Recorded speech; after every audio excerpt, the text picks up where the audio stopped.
ჩემთვის ყველაზე საინტერესო რაც არის, რომ ყველაზე ლიბერალური ჯგუფები მოითხოვენ ალტ-ინფოს შეზღუდოს. ალტ-ინფოს ეხლა უბრალოდ თუ იმას გამეკითხვა, თუ გინდა ალტ-ინფო იყოს მოვიდეს და ვისაუბრებ, ეგეც არ ამათ პრობლემა, შეზღუდოს მაუწყებლობა. როცა კლასიკური ლიბერალიზმი აბსოლუტურად სხვა რამეს ამოხდეს, უფრო მემარცხენე ლიბერალიზმია. რომ იმისათვის, რომ ჩემი უფლებების დაცვა განხორციელდეს, მისი უფლებები უნდა შეიზღუდოს. ეს ლიბერალიზმი აბსოლუტურად უფლება მე როგორც მეკუთვნის, ისე სხვას ეკუთვნის. ორივეს ერთნაირად. თუმცა სწორედ ამ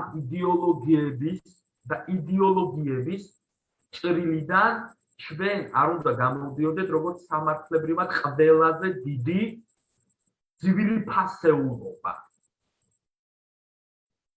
ინდივიდი სწორედ ამას ნიშნავს, რომ ჩვენში უნდა განვიცადოთ რაღაცის აქტი, რომ ჩვენ თქვათ, რომ ის პულტი შეიძლება უფრო მნიშვნელოვანია, ვიდრე ვიღაცამ, რომ ტაბურეტი დირბინოს 5 ივლისს.